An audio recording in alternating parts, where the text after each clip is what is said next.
मेरा पति चोर।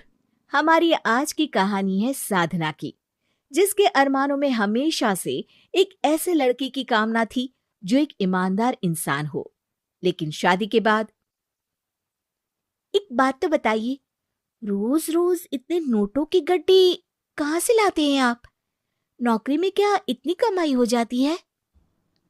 अरे यार, क्या है तुम्हें? तुम आम खाओ ना, गुटलियां क्यों गिन रही हो? एक साल में साधना को बेटा होता है। तब सिद्धार्थ उसे सोने की चेन गिफ्ट करता है। ये लो, सोने की चेन, मेरी तरफ से तोहफा। आह, इतनी महंगी चेन कहाँ से लाए?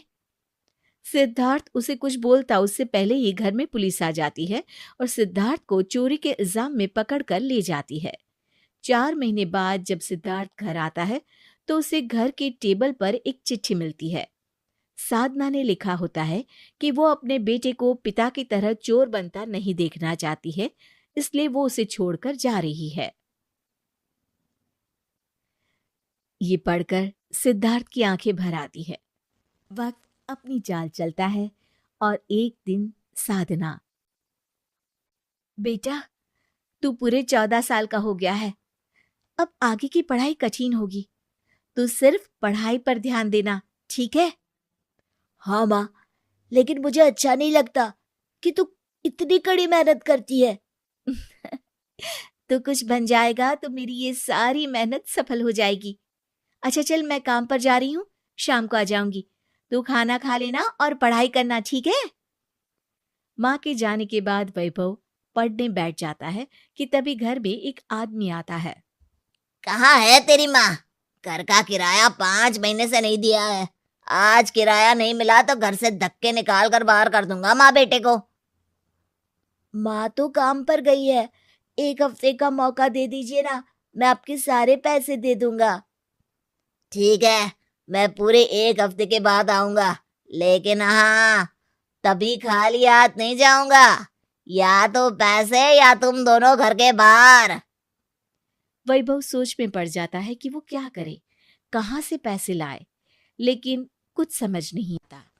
शाम को साधना घर वापस आती है।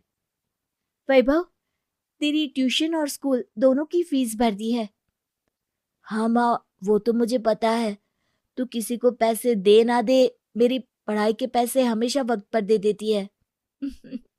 चल सो जा, कल जल्दी उठकर मुझे काम पर जाना है और तुझे स्कूल। वैभव स्कूल तो चला जाता है, लेकिन वापसी के वक्त उसकी निगाह एक फैक्ट्री के सामने लगे इश्तिहार पर पड़ती है, जिसमें लिखा होता है कि काम के लिए हेल्पर की जरूरत है। मुझे अंदर जाना है, मैं काम के लिए आया हूँ, फैक्ट्री का दरबान कहता है। लेकिन बच्चे, यहाँ 18 साल के कम के लोग काम नहीं करते हैं। तुम तो स्कूल जाते छोटे बच्चे हो। किसने कहा? मैं 18 साल का इसी साल हो गया हूँ। वो तो मेरे पास कपड़े नहीं है ना, इसलिए ये अपने स्कूल के कपड़े पहन रहा हूँ।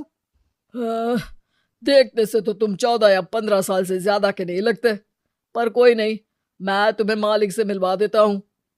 दरबान वैभव को लेकर मालिक के पास जाता है। मालिक, जो कि कोई और नहीं बल्कि वैभव का पिता सिद्धार्थ ही होता है। ओ बेटा, तुम तो बहुत छोटे हो। नहीं नहीं, मैं पूरे 18 साल का हूँ, कल ही हुआ हूँ। अरे बेटा, क्यों काम करना चाहते हो? देखो, तुम्हारे माता पिता ने तुम्हें स्कूल में डाला है, वो लोग मेहनत कर तो रहे हैं, तुम पढ़ाई पर ध्यान दो ना बेटा। वैभव सिद्धार्थ की बात सुनकर रोने लगता है। मैं पढ़ाई करूंगा और पूरा दिल लगाकर करूंगा, पर सर, मुझे अभी इसी हफ्ते 4,000 रुपये घर के मकान मालिक को देना है, वरना वो मुझे और माँ को घर से बाहर निकाल देगा।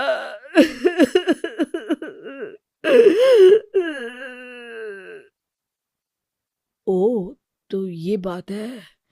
लेकिन बेटा, मैं तुम्हें काम नहीं दे सकता, तुम छोटे हो। और वो शाम को माँ के आने के वक्त सिद्धार्थ को घर ले आता है। माँ, आपसे मिलने ये अंकल आए हैं। लेकिन जैसे ही साधना और सिद्धार्थ एक दूसरे को देखते हैं, दंग रह जाते हैं।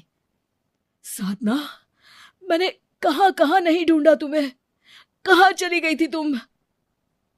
आप यहाँ कैसे? आपको कैसे पता चला कि मैं यहाँ हूँ? क्या आप लोग एक दूसरे को जानते हैं? माँ, ये अंकल कौन है? सिद्धार्थ वैभव की तरफ देखता है और उसकी आंखों में आंसू आ जाते हैं। वो वैभव को गले लगा लेता है कि साधना कहती है, रुक जाइए, मैं एक चोर उचक्के को अपने बेटे को छूने की इजाजत नहीं देती। ये मेरा भी बेटा है साधना, और अब मैं चोर उचक्का नहीं बल्कि एक प्रतिष्ठित इंसान बन गया हूं। मैं कैसे मान लूं? ये सूट बूट, ये गाड़ी, ये सब कैसे? फिर सिद्धार्थ उसे बताता है कि दरअसल जेल में मुझे एहसास हुआ कि मैं कितना गलत काम कर रहा था। जेल के अंदर काम करके मैंने कुछ पैसे कमाए। बाहर आकर तुम्हारे और अपने बच्चे के साथ मैं ईमानदारी की जिंदगी जीना चाहता था साधना। बाहर आकर तुम्हारे और अपने बच्चे के साथ मैं ईमानदारी की जिंदगी जीना चाहता था साधना, लेकिन तुम मुझे छोड़कर जा चुकी थी। मैंने उन पैसों से एक छोटा सा काम शुरू किया। धीरे धीरे पूरी मेहनत और लगन से काम को बढ़ाया और आज मैं एक फैक्ट्री का मालिक हूं। और अब तुम भी मुझे मिल गई हो। माँ, ये पापा है। मैं इनके पास काम मांगने गया था ताकि मैं घर का किराया भर सकूं, लेकिन इन्होंने काम ये बोलकर नहीं दिया कि मैं छोटा हूँ। फिर मैंने उन्हें डराया कि अगर ये मुझे काम नहीं देंगे तो मैं चोरी चकारी करूंगा, लेकिन पैसे का तो इंतजाम करके रहूंगा। फिर ये तुम्हारे पास उन पैसों को तुम्हें उधार देने आए थे।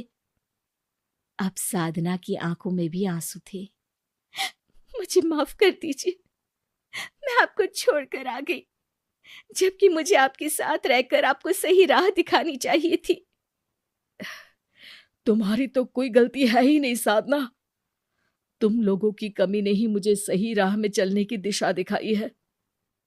अब चलो, तुम्हारा घर तुम्हारा इंतजार कर रहा है।